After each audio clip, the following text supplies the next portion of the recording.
Hi all, welcome to Wings to Win Education.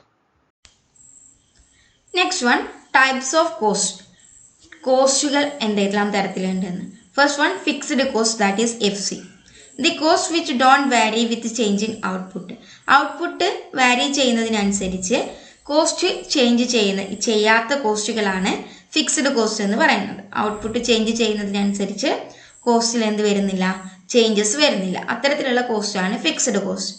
Fixed cost might include the cost of building a factory, insurance and legal bills. Legal bills, insurance, factory building ഇതുപോലുള്ള കാര്യങ്ങൾക്കൊക്കെ incur ചെയ്യുന്ന cost മിക്കവാറും fixed കോസ്റ്റുകളായിരിക്കും. Even if your output change or you don't produce anything, your fixed cost stay the same. അതായത് output change ചെയ്താലും അല്ലെങ്കിൽ ഒരു തരത്തിലുള്ള ഔട്ട്പുട്ട് ചേഞ്ച് ചെയ്തിട്ടില്ലെങ്കിലും ഔട്ട്പുട്ട് 0 ആണെന്നുണ്ടെങ്കിൽ കൂടി ഫിക്സ്ഡ് കോസ്റ്റ് അവിടെ സെയിം ആയിട്ട് തന്നെ നിലനിൽക്കും. In the above example, fixed costs are always ₹1000. Variable cost. Variable cost എന്താണ്? Cost which depend on the output produced. Output produce ചെയ്യുന്നതിനെ ഡിപ്പെൻഡ് ചെയ്തിരിക്കുന്ന കോസ്റ്റുകളാണ് വേരിയബിൾ കോസ്റ്റ് എന്ന് പറയുന്നത്. അതായത് ഔട്ട്പുട്ട് ചേഞ്ച് ചെയ്യുന്നതിനനുസരിച്ച് വേരിയബിൾ കോസ്റ്റിലും ചേഞ്ചസ് വരും. For example, if you produce more cars you have to use more raw materials such as met. അതായത് കൂടുതൽ കാർസ്, ഒരു കാർ കമ്പനിക്ക് കൂടുതൽ കാർസ് പ്രൊഡ്യൂസ് ചെയ്യണമെന്നുണ്ടെങ്കിൽ കാറിൻ്റെ റോ മെറ്റീരിയൽസ് കൂടുതലായിട്ട് യൂസ് ചെയ്യേണ്ടി വരും. ഈ റോ മെറ്റീരിയൽസ് വാങ്ങിക്കുന്നതിന് വേണ്ടിയിട്ട് കോസ്റ്റ് വരും. അത്തരത്തിലുള്ള കോസ്റ്റുകളാണ് വേരിയബിൾ കോസ്റ്റ് എന്ന് പറയുന്നത്. Then next one is semi variable cost.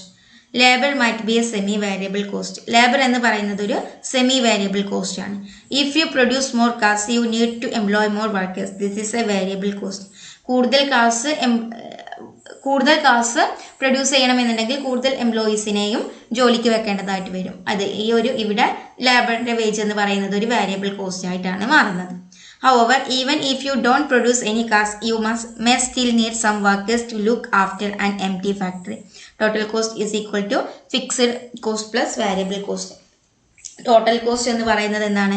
Fixed cost plus variable cost ആണ്. സെമി വേരിയബിൾ കോസ്റ്റ് എന്ന് പറയുമ്പോൾ കൂടുതൽ പ്രൊഡ്യൂസ് ചെയ്യുന്നതിനനുസരിച്ച് കൂടുതലായിട്ട് കോസ്റ്റ് വരികയും 0 പ്രൊഡ്യൂസ് ചെയ്യേണ്ട സമയത്ത് 0 കോസ്റ്റ് വരികയും ചെയ്യും. ഇനി വേരിയബിൾ കോസ്റ്റും ടോട്ടൽ കോസ്റ്റും കൂടെ ആഡ് ചെയ്തിട്ടാണ് ടോട്ടൽ കോസ്റ്റ് കിട്ടുന്നത്. ഫിക്സ്ഡ് കോസ്റ്റും വേരിയബിൾ കോസ്റ്റും ആഡ് ചെയ്തിട്ടാണ് ടോട്ടൽ കോസ്റ്റ് ലഭിക്കുന്നത്. Then marginal cost. What is marginal cost? Marginal cost is the cost of producing an extra unit. Extra unit produce ചെയ്യുന്നതിന് വേണ്ടിയിട്ട് ഇൻകർ ചെയ്യുന്ന കോസ്റ്റാണ് മാർജിനൽ കോസ്റ്റ് എന്ന് പറയുന്നത്. If the total cost of 3 units is 1550 and the total cost of 4 units is 1900, the marginal cost of the 4th unit is 350. അതായത് total cost of 3 units എന്ന് പറയുന്നത് 1550 ആണ്. 3 unitsന്റെ total cost 1550 ആണ്. 4 unitsന്റെ 1900 ആണ്. ഇനി 4th യൂണിറ്റ്, നാലാമത്തെ ഒരു യൂണിറ്റ് മാത്രം പ്രൊഡ്യൂസ് ചെയ്യുന്നതിന് വേണ്ടിയിട്ട് ഇൻകർ ചെയ്ത കോസ്റ്റ് എന്ന് പറയുന്നത് എങ്ങനെ കാണും? 1900 മൈനസ് 1550, ദാറ്റ് ഈസ് 350, 350 ആണ്. ഇതാണ് മാർജിനൽ കോസ്റ്റ്. എക്സ്ട്രാ യൂണിറ്റ് അല്ലെങ്കിൽ ലാസ്റ്റ് യൂണിറ്റ് പ്രൊഡ്യൂസ് ചെയ്യുന്നതിന് വേണ്ടിയിട്ട് എത്ര കോസ്റ്റ് ഇൻകർ ചെയ്തു എന്നുള്ളതാണ് marginal cost. Opportunity cost. What is opportunity cost? It is the cost next best alternative forward. Next best alternative forward ചെയ്യുന്നതിനുള്ള കോസ്റ്റാണ് opportunity cost എന്ന് പറയുന്നത്. അതായത് രണ്ട് കാര്യങ്ങൾ ഒരേ സമയം നിങ്ങൾക്ക് അവൈലബിൾ ആയിട്ടുണ്ടെങ്കിൽ അതിൽ ഒരു കാര്യം ചൂസ് ചെയ്തു, മറ്റൊരു കാര്യത്തെ നിങ്ങൾ ഫോർവേഡ് ചെയ്തു, ത്യജിച്ചു. അപ്പോൾ ആ മറ്റേ കാര്യം ത്യജിച്ച ആ ഒരു കാര്യത്തിൻ്റെ കോസ്റ്റാണ് നിങ്ങൾക്ക് ഓപ്പർച്യൂണിറ്റി കോസ്റ്റ് ആയിട്ട് വരുന്നത്. Then economic cost. Economic cost includes both the actual direct cost, that means accounting cost, plus the opportunity cost. Actual direct cost-ഉം opportunity cost-ഉം കൂടെ കൂടിയതാണ് economic cost എന്ന് പറയുന്നത്. For example, if you take time off work to a training scheme, you may lose a week's pay of 350 plus also have to pay the direct cost of 200. Thus the total economic cost എന്ന് പറയുന്നത് that is 550. 350യും ഈ 200ഉം കൂടെ ചേർന്നിട്ടുള്ളതാണ് 550 എന്ന് പറയുന്നത്. Actual direct cost എന്ന് പറയുന്നത് accounting cost ആണ്. ഈ അക്കൗണ്ടിങ് കോസ്റ്റും ഓപ്പർച്യൂണിറ്റി കോസ്റ്റും കൂടെ കൂടിയതാണ് എന്ത് economic cost എന്ന് പറയുന്നത്. Accounting cost. This is the monetary outlay for producing a certain good. ഒരു ഗുഡ് പ്രൊഡ്യൂസ് ചെയ്യുന്നതിനുള്ള മോണിറ്ററി ആയിട്ടുള്ള ചെലവിനെയാണ് അക്കൗണ്ടിങ് കോസ്റ്റ് എന്ന് പറയുന്നത്. Accounting cost will include your variable and fixed cost you have to pay. Fixed കോസ്റ്റും variable കോസ്റ്റും എല്ലാം include ചെയ്തിട്ടുള്ളതാണ് അക്കൗണ്ടിങ് കോസ്റ്റ് എന്ന് പറയുന്നത്. Then sunk costs. These are costs that have been incurred and cannot be recovered. Recover ചെയ്യാൻ കഴിയാത്ത കോസ്റ്റുകളാണ്. ആ cost എന്ന് പറയുന്നത് ഇൻകർ ചെയ്ത് കഴിഞ്ഞു, ഇനി ഒരിക്കലും ആ കോസ്റ്റ് എന്ത് ചെയ്യാൻ പറ്റില്ല, റിക്കവർ ചെയ്യാൻ പറ്റില്ല. If you left the industry you could not reclaim sunk cost. നിങ്ങൾ ആ ഇൻഡസ്ട്രി, ഇപ്പോൾ ഒരു ഇൻഡസ്ട്രി നിങ്ങൾ മേക്ക് ചെയ്തു, അതിൻ്റെ പ്രൊഡക്ഷനും കാര്യങ്ങളൊക്കെ നടത്തി, നിങ്ങൾ ആ ബിസിനസ് അവസാനിപ്പിച്ചു പോയാലും നിങ്ങൾക്ക് കവർ ചെയ്യാൻ പറ്റാത്തതായിട്ടുള്ള ഒരു കോസ്റ്റ് അവിടെ നിലനിൽക്കുന്നുണ്ടെങ്കിൽ ആ കോസ്റ്റ് ആയിരിക്കും സങ്ക് കോസ്റ്റ് എന്ന് പറയുന്നത്. For example, if you spend money on advertising to enter an industry you can never claim these cost back. നിങ്ങൾ ഒരു അഡ്വർടൈസിങ് നടത്തിയാൽ, ഒരു പ്രൊഡക്റ്റിന് മേൽ നിങ്ങളൊരു അഡ്വർടൈസിങ് നടത്തി, ആ അഡ്വർടൈസിങ്ങിന് വേണ്ടി നിങ്ങൾ ചെലവഴിച്ച കോസ്റ്റ് നിങ്ങൾ ആ ഇൻഡസ്ട്രി ലീവ് ചെയ്താൽ പോലും, ആ ഇൻഡസ്ട്രി നിങ്ങൾ വൈൻഡപ്പ് ചെയ്ത് പോയാൽ പോലും, ഷട്ട് ഡൗൺ ചെയ്ത് പോയാൽ പോലും നിങ്ങൾക്ക് ആ ഒരു അഡ്വർടൈസിങ്ങിന് വേണ്ടിയിട്ട് നിങ്ങൾ ചെലവഴിച്ച കോസ്റ്റിനെ തിരിച്ച് ഇൻകർ ചെയ്യാൻ കഴിയില്ല, അല്ലെങ്കിൽ അത് കവർ ചെയ്യാൻ കഴിയില്ല. If you buy a machine you might be able to sell if you leave the industry. അതേസമയം നിങ്ങളൊരു മെഷീനാണ് വാങ്ങിയിരുന്നതെങ്കിൽ എന്ത് ചെയ്യാൻ കഴിയും, ആ മെഷീനിന് നിങ്ങൾക്ക് വീണ്ടും ഒരു റീസെയിൽ നടത്താൻ കഴിയും. പക്ഷേ അതേസമയം അഡ്വർടൈസിങ് കോസ്റ്റ് എന്ന് പറയുന്നത് ഒരു വിധത്തിലും അത് ഇൻകർ ചെയ്യാൻ കഴിയാത്ത കോസ്റ്റാണ്. അത്തരത്തിലുള്ള കോസ്റ്റുകളാണ് സങ്ക് കോസ്റ്റ് എന്ന് പറയുന്നത്. Then next one is avoidable cost. Cost that can be avoid ചെയ്യാൻ കഴിയുന്ന കോസ്റ്റാണ് അവോയ്ഡബിൾ കോസ്റ്റ് എന്ന് പറയുന്നത്. If stop producing cars don't have to pay for extra raw materials and electricity.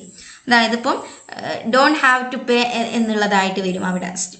Car produce ചെയ്യുന്ന ഒരു company അല്ലെങ്കിൽ ഫേം കാർ പ്രൊഡ്യൂസിങ് വൈൻഡപ്പ് ചെയ്താൽ നിർത്തിയാൽ റോ മെറ്റീരിയൽസിന് വരുന്ന എക്സ്ട്രാ കോസ്റ്റ് പേ ചെയ്യേണ്ടതായിട്ട് വരില്ല. Sometimes known as an escapable cost എന്നും ഇതിനെ അറിയപ്പെടുന്നുണ്ട്. Then external cost. What is external cost? This is the cost imposed on a third party. Third party impose ചെയ്യുന്ന cost ആണ്.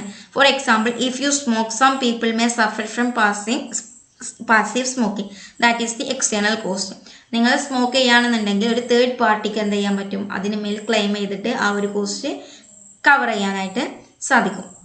അതായത് നിങ്ങൾ സ്മോക്ക് ചെയ്താൽ വേറൊരു പാർട്ടിക്ക് അതിൻ്റെയോടുള്ള ബുദ്ധിമുട്ട് നേരിട്ടാൽ നിങ്ങൾ അവർക്ക് പേ ചെയ്യേണ്ടതായിട്ട് വരുന്ന കോസ്റ്റാണ് എക്സ്റ്റേണൽ കോസ്റ്റ് എന്ന് പറയുന്നത്. Private cost. The cost you pay. Example, the private cost of packet of cigarette is 6.10. Private cost എന്ന് പറയുന്നത് നിങ്ങളുടെ പ്രൈവറ്റ് ആയിട്ട് വരുന്ന കോസ്റ്റാണ്.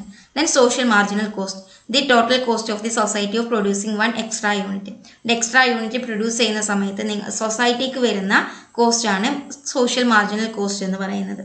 Social marginal cost, that is SMC, is equal to private marginal cost plus external marginal cost. External marginal കോസ്റ്റും private marginal കോസ്റ്റും കൂടെ കൂടിയതാണ് social marginal cost എന്ന് പറയുന്നത്. The traditional theory of cost. Traditional theory distinguishes between the short run and the long run. Traditional തിയറിനെ short run, long run എന്നിങ്ങനെ രണ്ടായിട്ട് distinguish ചെയ്യാൻ കഴിയും. The short run is the period during which some factors is fixed. Usually capital, equipment and entrepreneurship are considered as fixed in the short run. Short run period നമ്മൾ മുമ്പ് explain ചെയ്തിട്ടുണ്ട്. Short run period എന്ന് പറയുന്നത് ഏതെങ്കിലും ഒരു output അല്ലെങ്കിൽ ഏതെങ്കിലും ഒരു ഫാക്ടേഴ്സ്, ഇൻപുട്ട് ഫാക്ടേഴ്സ് അല്ലെങ്കിൽ ഒരു ഫാക്ടറോ ഒന്നിൽ കൂടുതൽ ഫാക്ടേഴ്സോ ഫിക്സ്ഡ് ആയിട്ട് നിർത്തുന്ന തരത്തിലുള്ള പീരീഡാണ് ഷോർട്ട് റൺ പീരീഡ് എന്ന് പറയുന്നത്. The long run is the period over which all factors become variable. Long run കേസിലായാൽ എല്ലാ ഫാക്ടേഴ്സും വാരിയബിൾ ആയിരിക്കും. Short run cost of the traditional theory. Traditional തിയറിയുടെ ഷോർട്ട് റൺ കോസ്റ്റ് നമുക്കൊന്ന് നോക്കാം. In the traditional theory of the firm, total costs are split into two groups, total fixed cost and total variable cost. Total variable cost, total fixed cost എന്നിങ്ങനെ total കോസ്റ്റിനെ നമുക്ക് തരംതിരിക്കാം. അതായത് TVCയും TFCയും കൂടെ ചേർന്നതാണ് total cost എന്ന് പറയുന്നത്. The fixed cost include. Fixed കോസ്റ്റിൽ എന്തൊക്കെ വരും? Salaries of administrative staff, administrative സ്റ്റാഫിൻ്റെ salary, depreciation of machinery, expenses for building depreciation and repairs, expenses for land maintenance and depreciation if any. Then variable cost എന്തൊക്കെ വരും? The raw materials, cost of direct labor, the running expenses of fixed capital such as fuel, ordinary repairs and routine maintenance. The total fixed cost is graphically denoted by a straight line parallel to the output axis. TFC total fixed cost എന്ന് പറയുന്നത് എങ്ങനെയാണ്? X ആക്സിസിന് parallel ആയിട്ടുള്ള ഒരു straight line ആയിരിക്കും total fixed cost എന്ന് പറയുന്നത്. കാരണം പ്രൊഡക്ഷനിൽ എത്ര ചേഞ്ച് വരുത്തിയാലും ടോട്ടൽ ഫിക്സ്ഡ് കോസ്റ്റിൽ ഒരു തരത്തിലുള്ള മാറ്റവും സംഭവിക്കില്ല. അതുകൊണ്ടാണ് ഫിക്സ്ഡ് കോസ്റ്റ് എക്സ് ആക്സിസിന് പാരലൽ ആയിട്ടുള്ള ഒരു സ്ട്രെയിറ്റ് ലൈൻ ആയിട്ട് മാറിയത്. Next, the total variable cost in the traditional theory of the firm has broadly an inverse S shape which reflects the law of variable proportions. Inverse S shapeലാണ് എന്ത്? TVC curve വരുന്നത്. Inverse S shape ആണ് TVC curveന്റെ ഒരു രൂപം എന്ന് പറയുന്നത്. ഇതാണ് TVC. TFC എന്ന് പറയുന്നത് എക്സ് ആക്സിസിന് പാരലൽ ആയിട്ടുള്ള ഒരു സ്ട്രെയിറ്റ് ലൈൻ ആണ്. TVC എന്ന് പറയുന്നത് ഇൻവേഴ്സ് S ഷേപ്പ് ആണ്. ഇനി TVCയും TFCയും കൂടെ കൂടിയതാണ് TC എന്ന് പറയുന്നത്. TCയുടെ ഷേപ്പ് നമുക്കൊന്ന് നോക്കാം. According to this law, at the initial stage of production with a given plan, as more of the variable factors is employed, its productivity increases and the average variable cost falls. This continue until the optimal combinations of the fixed and variable factors is reached. Beyond this point, as increased quantities of the variable factors are combined with the fixed factors, the productivity of the variable factors declines and the AVC rises. By adding the TFC and TVC, we obtain the TC of the firm from the total cost curves.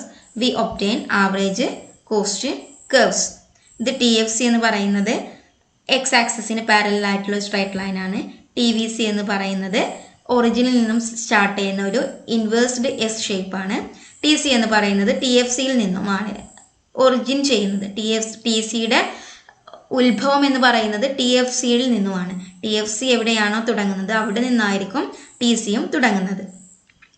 ഈ TVCയും TFCയും കൂടിയതാണ് TC. അതുകൊണ്ട് തന്നെ TVCയും TCയും തമ്മിലുള്ള difference എന്ന് പറയുന്നത് TFC ആയിരിക്കും. The average fixed cost is found by dividing TFC by the level of output. AFC എങ്ങനെ കിട്ടും?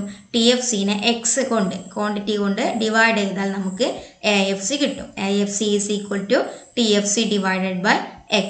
Graphically, the AFC is a rectangular hyperbola. AFCയുടെ ഷേപ്പ് എന്താണ്? റെക്ടാങ്കുലർ ഹൈപ്പർബോളയാണ്. Showing at all its points the same magnitude, that is the level of TFC. AFC എന്ന് പറയുന്നത് rectangular ഹൈപ്പർബോളയാണ്. കാരണം TFC എന്ന് പറയുന്നത് ഒരു ഫിക്സ്ഡ് കോസ്റ്റ് ആണ്. അതിനെ എന്തുകൊണ്ട് എക്സിലാണ് ചേഞ്ചസ് വരിക. എക്സ് കൊണ്ട് ഡിവൈഡ് ചെയ്താൽ എന്ത് കിട്ടും? AFC എന്ന് പറയുന്നത് ഡിമിനിഷിംഗ് ടെൻഡൻസി ആയിരിക്കും കാണിക്കുന്നത്. The average variable cost is similarly obtained by dividing the TVC with the corresponding level of output. AVC എന്ന് പറയുന്നത് എന്തായിരിക്കും? TVC divided by X ആയിരിക്കും. TVC total variable costനെ X കൊണ്ട് ഡിവൈഡ് ചെയ്താൽ നമുക്ക് AVC കിട്ടും. Graphically, the AVC at each level of output is derived from the slope of a line drawn from the origin of the point on the TVC curve corresponding to the particular level of output. For example, in figure below, the AVC at x1 is the slope of the ray OA. ഈ AVC at x1 എന്ന് പറയുന്നതിൽ നമ്മുടെ ഈ ഫിഗറിലെ AVC എങ്ങനെയാണ് TVCയിൽ നിന്നും derive ചെയ്ത് വരുന്നത് എന്നുള്ളതാണ് കാണിക്കുന്നത്. ഈ x1ലെ slope of the ray OA എന്ന് പറയുന്നത് എന്താണ്? ദി AVC at x2 is the slope of the ray OB. OB എന്ന് പറയുന്നതാണ് x2ലെ സ്ലോപ്പ്. OA എന്ന് പറയുന്ന റേ ആണ് x1ലെ സ്ലോപ്പ്. ഇനി x3ലെ സ്ലോപ്പ് OC എന്ന് പറയുന്ന റേ ആണ്.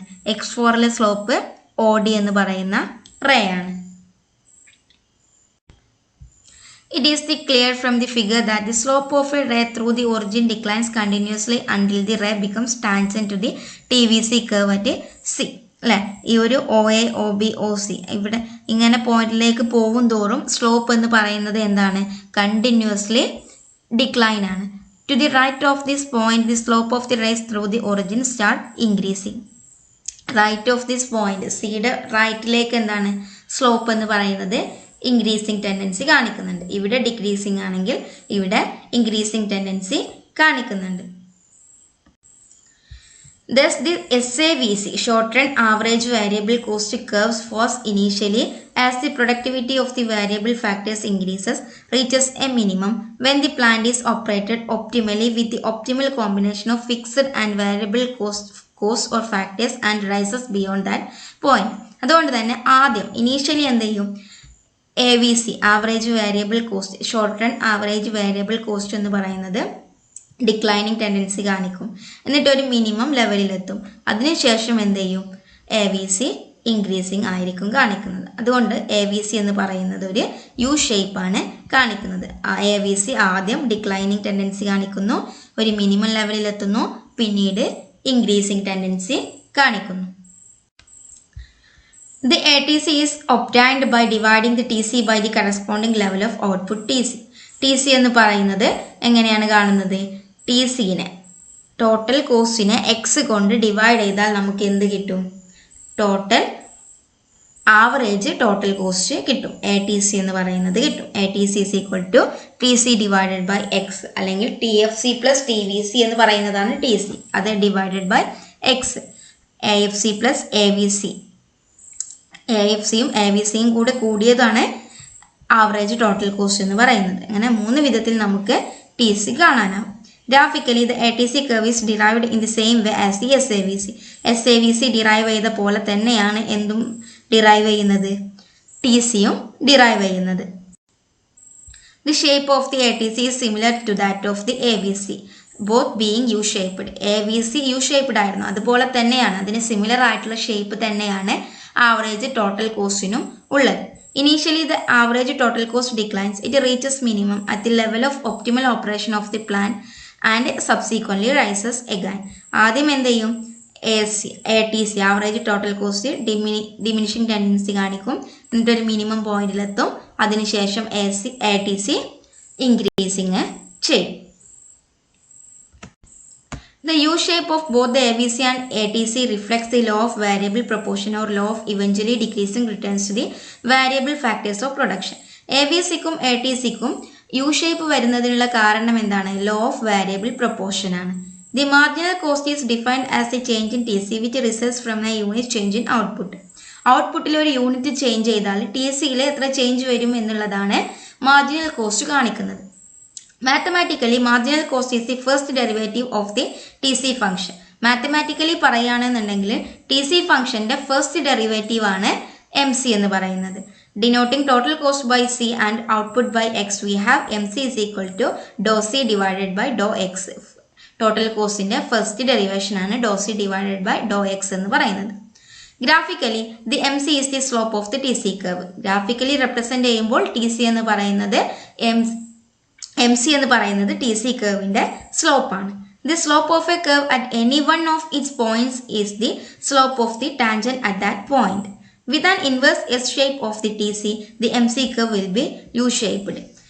Inverse S shape ഉള്ള TC curveന്റെ MC curve, slope എന്ന് പറയുന്ന MC curve എന്താണ്, U-shaped curve ആണ്. In figure below, observe that slope of the tangent to the total cost curve graphically declines gradually until it becomes according to MC curve in figure as U-shaped. ഇതാണ് MC curve. ഇതുപോലെ തന്നെ diminishing ചെയ്യുന്നു, മിനിമത്തിലെത്തുന്നു, പിന്നീട് increase ചെയ്യുന്നു. ഒരു U-shaped curve തന്നെയാണ് MC curveനും ഉള്ളത്. Summary. The traditional theory of cost postulates that in the short run, the cost curves AVC, ATC and MC is U-shaped, reflecting law of variable proportion. Short runile AVCയും ATCയും MCയും എന്താണ്, U-shaped ആണ്. അതിനുള്ള കാരണം എന്താണ്, law of variable proportion ആണ്. In the short run, with a fixed plan, there is a phase of increasing productivity and phase of decreasing productivity of the variable factors. Short റണ്ണിൽ fixed plant exist ചെയ്യുന്നത് കൊണ്ട് തന്നെ രണ്ട് phases, increasing പ്രൊഡക്ടിവിറ്റിയുടെയും decreasing പ്രൊഡക്ടിവിറ്റിയുടെയും phase അവിടെ നിലനിൽക്കുന്നുണ്ട്. Between these two phases of plant operation, there is a single point at which until costs are at a minimum. Cost മിനിമത്തിൽ എത്തുന്ന ഒരു സിംഗിൾ പോയിന്റും ഈ ഒരു ഷോർട്ട് റണ്ണിൽ കാണാനാവും. When this point on the SATC is reached, the planet is utilized optimally. That is with the optimal combination of fixed and variable factors.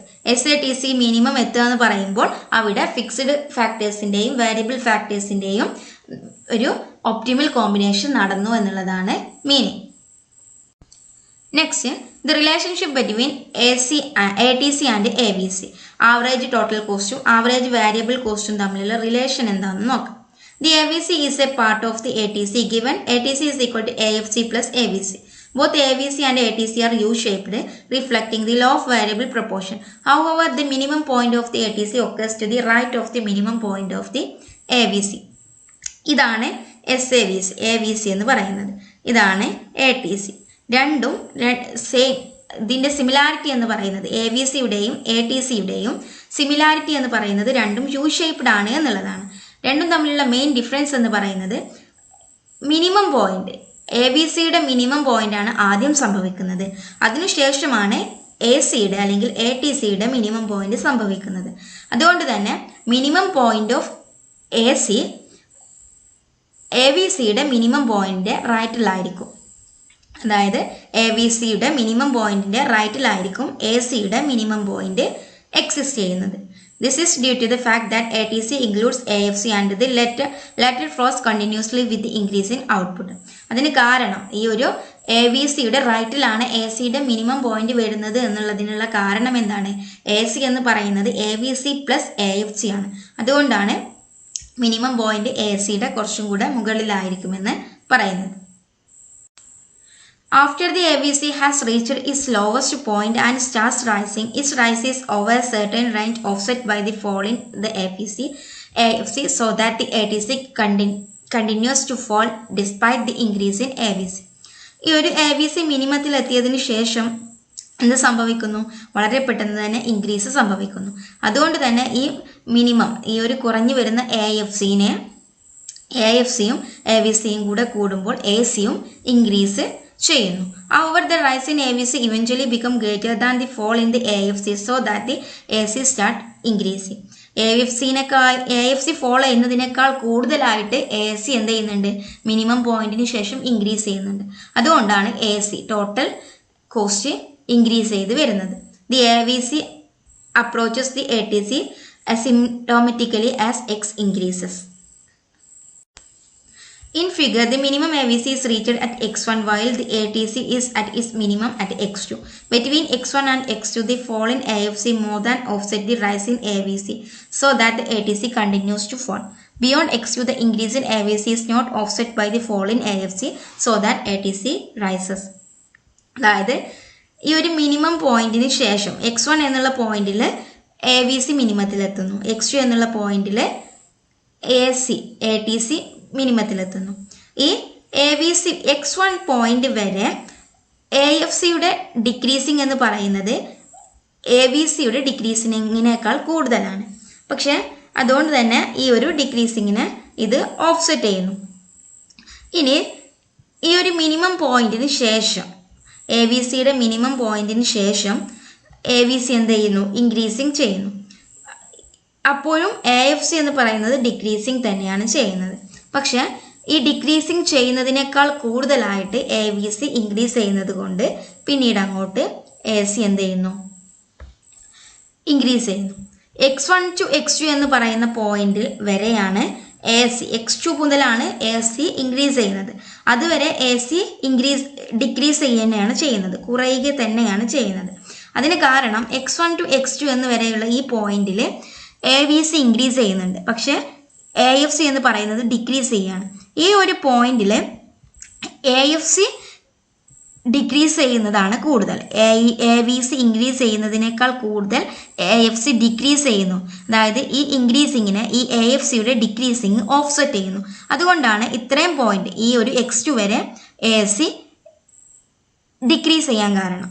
ഇനി ഈ ഒരു X2വിന് ശേഷം ACയും എന്ത് ചെയ്യുന്നു? ഇൻക്രീസ് ചെയ്യുന്നു. അതിന് കാരണം X2വിന് ശേഷം AFC കുറയുന്നതിനേക്കാൾ കൂടുതലായിട്ട് AVCയുടെ ഇൻക്രീസ് ചെയ്യുന്നുണ്ട്. അതുകൊണ്ട് തന്നെ ഈ ഒരു ഇൻക്രീസിങ്ങിനെ ഓഫ്സെറ്റ് ചെയ്യാൻ AFCക്ക് കഴിയുന്നില്ല. അതുകൊണ്ടാണ് AC ഈ ഒരു X2വിന് ശേഷം ഇൻക്രീസ് ചെയ്ത് വരുന്നത്. If slope of the AC average cost less than 0, then MC less than AC. ACയുടെ സ്ലോപ്പ് എന്ന് പറയുന്നത് ലെസ് ദാൻ 0 ആണെങ്കിൽ MC ലെസ് ദാൻ AC ആയിരിക്കും. ഇനി slope of AC greater than 0 ആണെങ്കിൽ MC ഗ്രേറ്റർ ദാൻ AC ആയിരിക്കും. If slope of AC is equal to 0, then MC is equal to AC. ഇതൊന്ന് പഠിച്ചു വെക്കണം. The slope of the AC becomes 0 at the minimum point of this curve. Slope of AC 0 ആവുന്നത് എവിടെയാണ്? അതിൻ്റെ minimum പോയിന്റിലാണ്. കാരണം AC എന്ന് പറയുന്നത് U shaped ആണ്. Hence MC is equal to AC at the minimum point of the AC. ACയുടെ minimum പോയിന്റിൽ MCയും ACയും എന്ത് ചെയ്യുന്നുണ്ട്? ടാൻജൻറ്റ് ചെയ്യുന്നുണ്ട്. അവിടെയാണ് ACയുടെ സ്ലോപ്പ് 0 ആവുന്നത്. Long run cost of the traditional theory, the envelope curve. Long run കോസ്റ്റിനെ എൻവലപ്പ് കർവ് എന്നും പറയുന്നുണ്ട്. In the long run all factors are assumed to be variable. Long റണ്ണിൽ എല്ലാ ഫാക്ടേഴ്സും എന്താണ്? വേരിയബിൾ ആണ്. We said that the long run cost curve is a planning curve. Long run cost curve എന്ന് പറയുന്നത് planning curve ആണ്. In the sense that it is a guide to the entrepreneur in his decision to plan the future expansion of his output. അതായത് long run cost കർവുകളെ planning curves എന്ന് പറയുന്നുണ്ട്. അതിനുള്ള കാരണം എന്താണ്? ഈ പ്ലാനിംഗ് കർവ് അല്ലെങ്കിൽ ലോങ് റൺ കോസ്റ്റുകളാണ് എന്റർപ്രണറുടെ ഒരു ഗൈഡായിട്ട് പ്രവർത്തിക്കുന്നത്. കാരണം ഈ ഒരു എന്റർപ്രണറെ സംബന്ധിച്ച് അവർക്ക് ഫ്യൂച്ചറിൽ അവരുടെ ഔട്ട്പുട്ട് എക്സ്പാൻഷൻ ചെയ്യണം എന്നുണ്ടെങ്കിൽ അതിനുള്ള ഒരു പ്ലാന്, അതിനുള്ള ഒരു ഡിസിഷൻ എടുക്കുന്നതിന് ഏറ്റവും ബെസ്റ്റ് ആയിട്ടുള്ളത് ലോങ് റൺ കോസ്റ്റുകളാണ്. The long run average cost curve is derived from the short run cost curves. Long run average cost curve short run average cost കർവിൽ നിന്നുമാണ് ഡിറൈവ് ചെയ്യുന്നത്. Each point on the LAC corresponds to a point on a short run cost curve which is the tangent to the LAC at that point. Let us examine in detail how the LAC is derived from the SAC curves. നമ്മൾ LAC എങ്ങനെയാണ് SRC curvesൽ നിന്നും derive ചെയ്യുന്നത് എന്നുള്ളത് detailed ആയിട്ട് graphically represent ചെയ്യുന്നുണ്ട്. Assume as a first approximation that available technology to the firm at a particular point of time includes 3 methods of production, each with a different plant size, a small plant, medium plant and a large plant. ഒരു ഫേമിനെ സംബന്ധിച്ച് അല്ലെങ്കിൽ ഒരു എന്റർപ്രണറെ സംബന്ധിച്ച് 3 methods ആണ് അവരുടെ plant സൈസിന് ഉള്ളത്. ഏതൊക്കെയാണ് 3 different plant sizes? Small plant, medium plant and large plant. This small plant operates with the cost denoted by the curve SAC1. SAC1ലാണ് എന്ത്? സ്മോൾ പ്ലാന്റ് എന്ന് പറയുന്നത്. Then the medium size plant operates with the cost on SAC2. SAC2ലാണ് medium plant സൈസിന്റെ cost വരുന്നത്. And the largest size plant gives rise to the cost shown on SAC3. SAC3ലാണ് large size പ്ലാന്റിന്റെ cost വരുന്നത്. If the firm plan to produce output X3, it will choose the small plant size. X3 ആണ് produce ചെയ്യണം എന്നുണ്ടെങ്കിൽ അത് എന്ത് ചെയ്യും? Small plant size ആയിരിക്കും സ്മോൾ പ്ലാന്റ് സൈസ് ആയിരിക്കും അവർ സെലക്ട് ചെയ്യുക. If it plan to produce X2, it will choose the medium plant. X2 ആണ് പ്രൊഡ്യൂസ് ചെയ്യണം എന്നുണ്ടെങ്കിൽ മീഡിയം പ്ലാന്റ്. X1 പ്രൊഡ്യൂസ് ചെയ്യുന്നതിന് വേണ്ടിയിട്ട് സ്മോൾ പ്ലാന്റും X2 പ്രൊഡ്യൂസ് ചെയ്യണം എന്നുണ്ടെങ്കിൽ മീഡിയം പ്ലാന്റും. If it wishes to produce X3, it will choose the large size plant. X3 produce ചെയ്യണമെന്നുണ്ടെങ്കിൽ ലാർജ് സൈസ് പ്ലാന്റുമാണ് സെലക്ട് ചെയ്യുക. If the firm start with the small plant and its demand gradually increases, it will produce at lower cost. ഇനി ആദ്യം എന്ത് ചെയ്യാണ്? Smaller plant size, small plant size എടുത്തിട്ട് അവർ X1 എന്നുള്ള ക്വാണ്ടിറ്റിയിൽ പ്രൊഡ്യൂസ് ചെയ്തു. പിന്നീട് അവരുടെ ഡിമാൻഡ് കൂടുന്നതിനനുസരിച്ച് എന്ത് ചെയ്യും? അവരുടെ കോസ്റ്റിൽ ഡിക്രീസിങ് സംഭവിക്കും. കാരണം X1 ഉള്ള ഡിമാൻഡ് X1 ഡാഷ് ആയിട്ട് ഇൻക്രീസ് ചെയ്താൽ അവരുടെ കോസ്റ്റ് എന്ത് ചെയ്യും? കുറയും. Beyond that point cost start increasing. അതിനുശേഷം എന്ത് ചെയ്യും? കോസ്റ്റ് ഇൻക്രീസ് ചെയ്യും. If it demands reaches the level X1 double dash, the firm can either continue to produce with a small plant or it can install the medium size plant.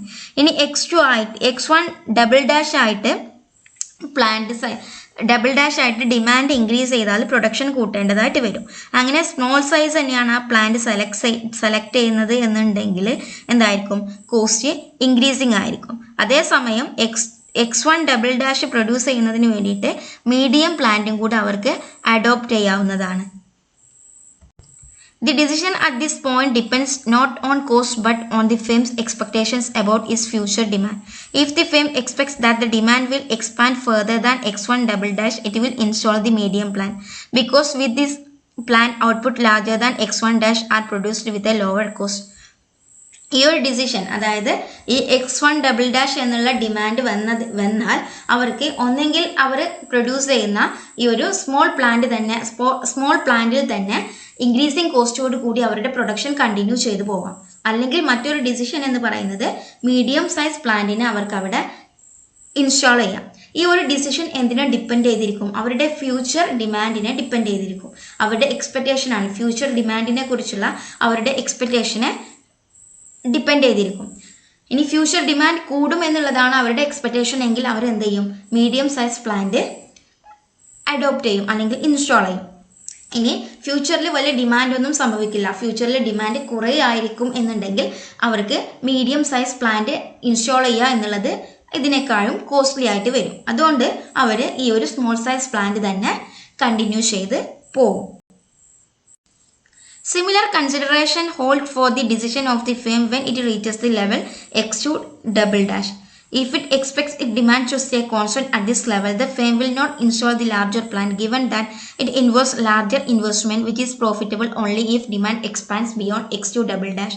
For example, the level of output X3 is produced at cost C3 with a larger plant, while it costs C2 dash if produced with a medium size plant C2 dash greater than C3. അതായത് ഇനി X2 double dash വരുന്ന സമയത്തും ഇതന്നെയാണ് സംഭവിക്കുന്നത്. അവർക്ക് X2 double dash വരുമ്പോൾ, output വരുമ്പോൾ to options അവർക്ക് അവൈലബിൾ ആണ്. അവിടെ ഡിസിഷൻ എടുക്കേണ്ടത് ആ പ്ലാന്റ് ആണ്.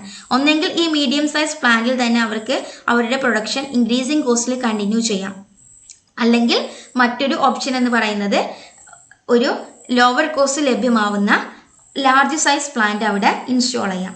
പക്ഷെ ഇതും എന്തിനെ ഡിപ്പെൻഡ് ചെയ്തിരിക്കും? ഫ്യൂച്ചർ എക്സ്പെക്ടേഷനെ ഡിപ്പെൻഡ് ചെയ്തിരിക്കും.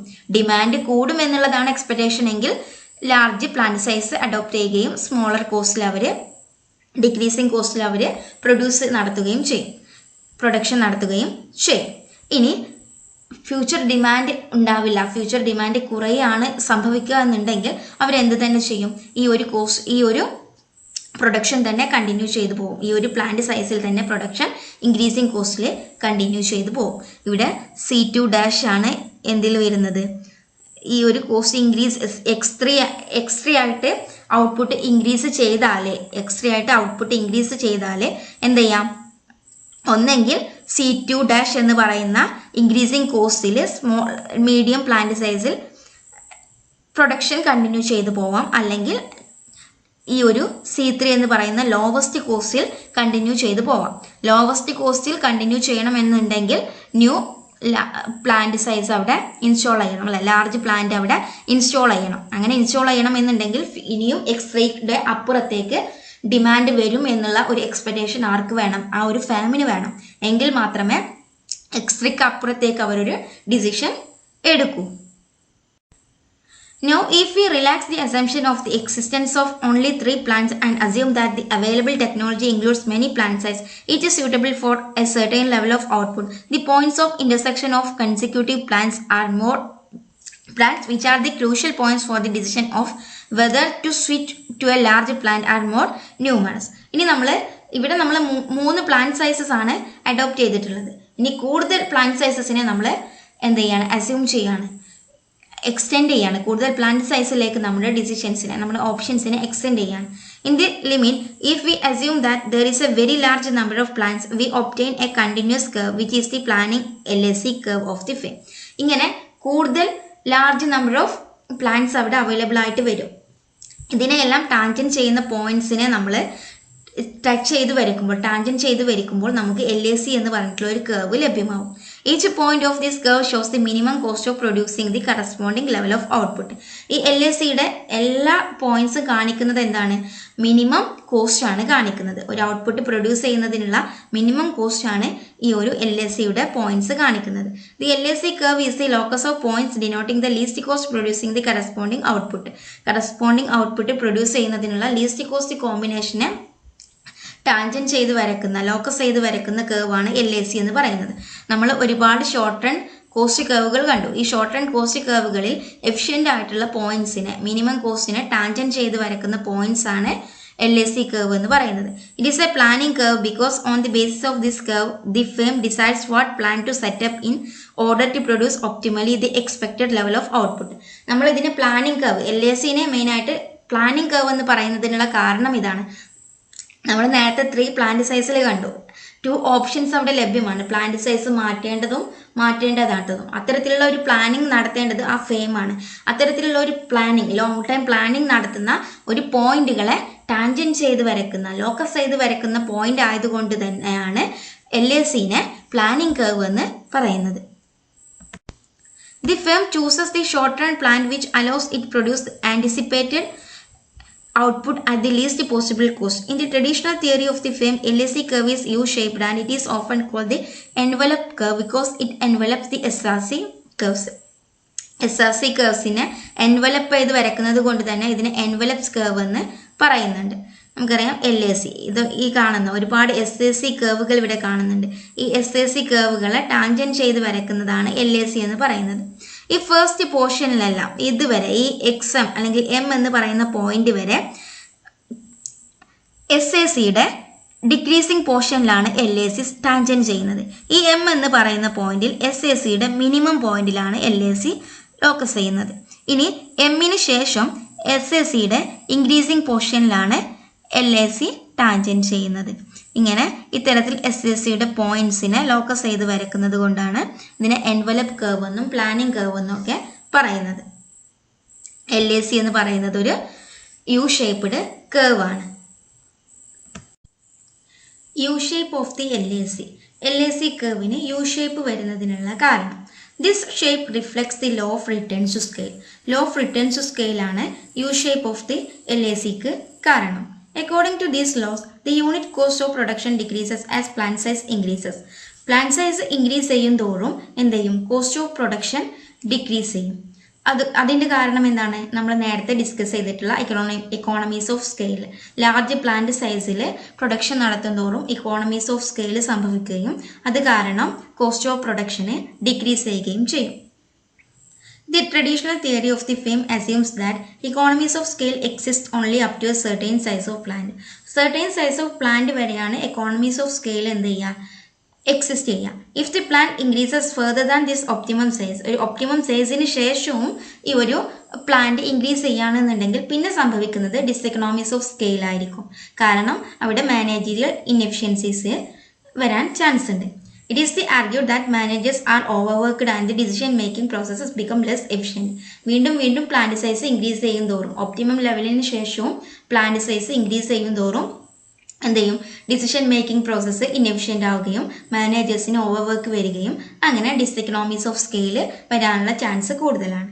അതുകൊണ്ടാണ് U-ഷേപ്പ് LAC ആദ്യം ഡിക്രീസിങ് ടെൻഡൻസി കാണിച്ച് ഒരു മിനിമത്തിലെത്തി പിന്നീട് ഇൻക്രീസിങ് ടെൻഡൻസി കാണിക്കുന്നത്. That is reflects law of return to scale. Then the long run marginal cost. എന്താണ് long run marginal cost എന്ന് നോക്കാം. The long run marginal cost is derived from the short run marginal cost curves but does not envelop them. നമ്മൾ പറഞ്ഞു long run average cost curve short run average cost കർവിൽ നിന്നും envelope ചെയ്ത് വരുന്നത് കൊണ്ട് തന്നെ ലോങ് റൺ ആവറേജ് കോസ്റ്റിനെ envelope curve എന്ന് പറയുന്നുണ്ട്. അതുപോലെ തന്നെ ലോങ് റൺ മാർജിനൽ കോസ്റ്റും ഷോർട്ട് റൺ മാർജിനൽ കോസ്റ്റിൽ നിന്ന് തന്നെയാണ് ഡിറൈവ് ചെയ്യുന്നത്. പക്ഷെ അതെന്തല്ല, ഒരു എൻവലപ്പ് കർവ് അല്ല. The LRMC is formed from points of intersection of the SRMC curves with the vertical lines drawn from these points of tangency of the corresponding SAC curves and the long run average cost curve. The LMC must be equal to the SMC for the output at which the corresponding SAC is tangent to the LAC for levels of X to the left of the tangency at the SAC greater than LAC. ഇതാണ് ഇവിടെ short run SMC curves ഉണ്ട്. Short run SMC curves short run SAC കർവിൻ്റെ minimum പോയിന്റിലൂടെ short run SMC curves കടന്നു പോകുന്നുണ്ട്. ഈ short run SMC കർവുകളെ tangent ചെയ്തിട്ടാണ് എന്ത് വരക്കുന്നത്? ലോങ് റൺ MC കർവ് വരക്കുന്നത്. പക്ഷെ ഇതെന്തല്ല, ഇതിൽ നിന്നും എൻവലപ്പ് ചെയ്യുന്ന ഒരു കർവ് അല്ലാത്തത് കൊണ്ട് ഇതിന് എൻവലപ്പ് കർവ് എന്ന് പറയാൻ പറ്റില്ല. ഷോർട്ട് റൺ SMC കർവിൽ നിന്നുമാണ് long run SMC curve derive ചെയ്യുന്നത്. പക്ഷെ അതിന് എൻവലപ്പ് കർവ് എന്ന് പറയാനാവില്ല. At the minimum point M, the LMC intersect the LAC. M എന്ന് പറയുന്ന പോയിന്റിൽ ഇതാണ് LACയുടെ മിനിമം പോയിന്റ്. ഇവിടെയാണ് എന്ത് ചെയ്യുന്നത്, LMC ഇതിലൂടെയാണ് ഈ മിനിമം LACയുടെ മിനിമം പോയിന്റിലൂടെയാണ് LMC കടന്നു പോകുന്നത്. To the right of M, the LMC lies above the LAC. LACയുടെ റൈറ്റ് ഓഫ് എമ്മിൻ്റെ റൈറ്റ് പോർഷനിൽ LMC is greater than LAC. അതായത് LMC LACനേക്കാളും മുകളിലാണ്. At point M we have SAC is equal to SMC is equal to LAC is equal to LMC. ഈ ഒരു M എന്ന് പറയുന്ന പോയിന്റിൽ മിനിമം പോയിന്റിൽ LAC is equal to LMC is equal to SAC is equal to SMC ആയിരിക്കും. There are various mathematical form which gives rise to U-shaped unit cost curves. The simplest total cost function which would incorporate the law of variable proportion is the cubic polynomial. ഇത്രയും കാര്യങ്ങളാണ് traditional തിയറിയിൽ പറയാനുള്ളത്. Modern theory of cost. Modern economists including Stigler, Andrews and Friedman have questioned the validity of U-shaped cost curves both theoretical as well as empirical grounds. സ്റ്റിഗ്ലറിനെ ആൻഡ്രൂസിനെയും ഫ്രീഡ്മാനെയും പോലുള്ള modern ഇക്കണോമിസ്റ്റുകൾ U-shaped traditional cost കർവുകളുടെ വാലിഡിറ്റിയെ question ചെയ്തു. Also the long run cost in modern theory are not U-shaped but L-shaped. അവരുടെ ഒരു എംപിരിക്കൽ സ്റ്റഡിയുടെ ബേസിൽ അവർ പ്രൂവ് ചെയ്തു long run U-shaped curve, long run curve എന്ന് പറയുന്നത്, ലോങ് റൺ കോസ്റ്റ് കർവ് എന്ന് പറയുന്നത് യു-ഷേപ്ഡ് അല്ല എൽ-ഷേപ്ഡ് കർവ് ആണെന്ന് അവർ പ്രൂവ് ചെയ്തു. ഷോർട്ട് റൺ കോസ്റ്റ് കർവിൽ AFCക്ക് മാത്രമേ അവരൊരു മാറ്റം കണ്ടിട്ടുള്ളൂ. The modern theory suggests the existence of built-in reserve capacity which imparts flexibility and enables the plant to produce larger output without adding to the cost. Built-in reserve capacity are planned by firms. The short-run cost curve has a saucer type shape, whereas the long-run average cost curve is either L-shaped or inversely J-shaped. അതായത് short run cost curve എന്ന് പറയുന്നത് ഒരു saucer type ഷേപ്പുമാണ്. അതുപോലെ long run average cost curve എന്ന് പറയുന്നത് L-ഷേപ്ഡ് അല്ലെങ്കിൽ inverse J-ഷേപ്ഡ് ആണ് എന്നുള്ളതാണ് മോഡേൺ ഇക്കണോമിസ്റ്റുകളായിട്ടുള്ള സ്റ്റിഗ്ലറും ആൻഡ്രൂസും ഫ്രീഡ്മാനും കൂടെ കണ്ടെത്തിയത്. അവരുടെ ഈ ഒരു രണ്ട് കർവുകൾ, അതായത് ഷോർട്ട് റൺ സോസർ ടൈപ്പ് ഷേപ്പും അതുപോലെ തന്നെ L-shaped long run average cost കർവുമാണ് മോഡേൺ തിയറിയിൽ നമ്മൾ ഡിസ്കസ് ചെയ്യുന്നത്. The modern theory of cost stresses on the role of economies of scale, which significantly enables the firm to continue production at the lowest point of average cost for a considerable period of time. The firm checks its economies of scale by planning in advance and enjoys the gains of production in comparison to the traditional theory, where the average cost rises after the firm reaches the optimal level of output. ഈ modern theory short run cost കർവുകളും long run cost കർവുകളും. Short run കോസ്റ്റിൽ average cost, average fixed cost, average variable cost and marginal cost. Long run കോസ്റ്റിൽ long run average കോസ്റ്റും long run marginal കോസ്റ്റും. ഇത് ചില cost കർവുകളുടെ കാര്യത്തിൽ മാത്രമേ ട്രഡീഷണൽ തിയറികളിൽ നിന്നും ഒരു വിരുദ്ധമായിട്ടുള്ള അഭിപ്രായം മോഡേൺ തിയറിസ്റ്റുകൾ ഡെവലപ്പ് ചെയ്തിട്ടുള്ളൂ. മറ്റു കോസ്റ്റ് കർവുകൾ എല്ലാം അതുപോലെ നിലനിർത്തിയിട്ടുമുണ്ട്. ഏതെല്ലാമാണ് അവർ എംപിരിക്കലി പ്രൂവ് ചെയ്തിട്ട് മാറ്റം കണ്ടെത്തിയ കോസ്റ്റ് കർവുകൾ എന്ന് നമുക്ക് നോക്കാം. First one, average fixed cost. The fixed cost includes the cost for the salaries and other expenses of administrative staff, the wear and tear of machinery, the expenses for maintenance of building, the expenses for the maintenance of land on which the plant size is installed or operates. As in the traditional theory of cost, average fixed cost in modern microeconomics also plots as a rectangular hyperbola. This is shown as follows. Average fixed കോസ്റ്റിൻ്റെ കാര്യത്തിൽ traditional തിയറിസ്റ്റുകൾ എന്താണോ പറഞ്ഞത് അത് തന്നെയാണ് modern ഇക്കണോമിസ്റ്റുകൾക്കും അഭിപ്രായമുള്ളത്. അതായത് AFC curve എന്ന് പറയുന്നത് rectangular ഹൈപ്പർബോളയാണ്. ഈ ഒരു ഫിഗറിൽ കാണുന്ന പോലെ റെക്ടാങ്കുലർ ഹൈപ്പർബോള തന്നെയാണ് AFC കർവിന് മോഡേൺ തിയറിസ്റ്റുകളും പ്രൊവൈഡ് ചെയ്തിട്ടുള്ളത്. Next, average variable cost. Average variable cost in modern theory average variable cost is not U-shaped. Average variable കോസ്റ്റിന് മോഡേൺ എക്കണോമിസ്റ്റുകളുടെ അഭിപ്രായ പ്രകാരം യു-ഷേപ്പ് അല്ല ഉള്ളത്. Rather it is saucer shaped and as a flat stretch over a range of output. ഇതൊരു saucer shaped ആണ് SAVC curve എന്നുള്ളതാണ് modern എക്കണോമിസ്റ്റുകൾ പറയുന്നത്. This flat stretch represents the built-in reserve capacity of the firm to meet seasonal and cyclical changes in the demand. The average variable cost curve is as follows. ഇതാണ് modern എക്കണോമിസ്റ്റുകളുടെ SAVC curve എന്ന് പറയുന്നത്. Traditional theory പ്രകാരം SAVC curve പക്ക U shaped ആയിരുന്നു. Proper U shaped curve ആയിരുന്നു traditional തിയറിസ്റ്റുകളുടെ SAVC curve. പക്ഷെ മോഡേൺ തിയറിസ്റ്റുകളുടെ average variable cost curve SAVC എന്ന് പറയുന്നത് ഒരു സോസർ ഷേപ്പ്ഡ് ആണ്. കാരണം ഈ ഒരു ഷേപ്പ് Q1 to Q2 എന്ന് വരെയുള്ള ഔട്ട്പുട്ട് കാണിക്കുന്നത് റിസർവ് കപ്പാസിറ്റിനെയാണ്. റിസർവ് കപ്പാസിറ്റി കാരണമാണ് SAVCക്ക് സോസർ ഷേപ്പ് വരാൻ കാരണമെന്നാണ് മോഡേൺ ഇക്കണോമിസ്റ്റ് പറയുന്നത്. Average cost means average total cost. The short-run average cost consists of the average fixed cost and average variable cost. Average fixed cost average variable cost rectangular hyperbola ആയിട്ടുള്ള average fixed cost saucer shaped ആയിട്ടുള്ള average variable cost കൂടിയതാണ് short-run average cost. The short-run average variable cost curve at each level of output.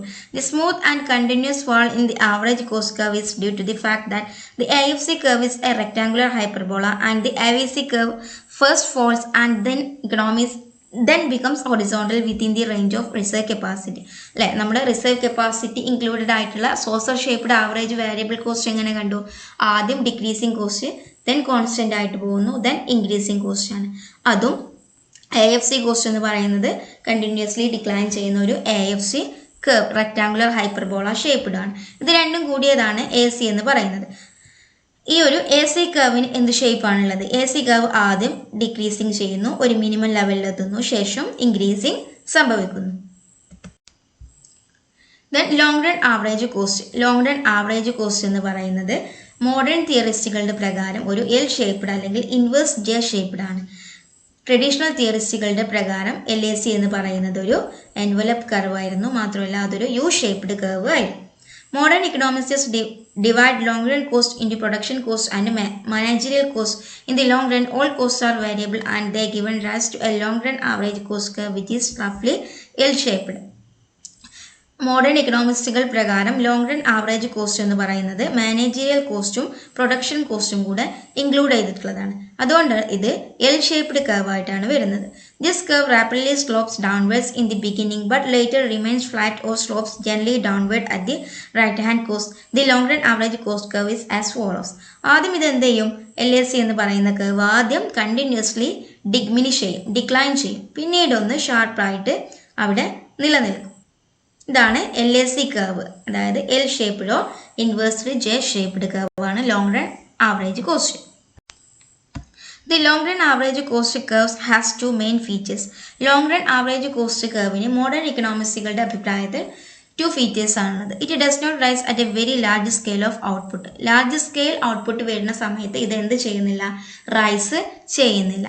It does not envelop the short run average cost but it intersect them. ഇത് short run average cost കർവിൽ നിന്നും short കർവിന്റെ ഒരു envelope curve അല്ല, പക്ഷേ ഇത് short run average cost കർവിനെ intersect ചെയ്ത് പോകുന്നുണ്ട്, പക്ഷെ എൻവലപ്പ് കർവ് അല്ല. ഇനി ലോങ് റൺ മാർജിനൽ കോസ്റ്റ്. എന്താണ് ലോങ് റൺ മാർജിനൽ കോസ്റ്റ്? അതിന്റെ ഷേപ്പ് എന്താണെന്ന് നോക്കാം. According to modern theory, shape of long run marginal cost curve correspond to the shape of long run average cost curve.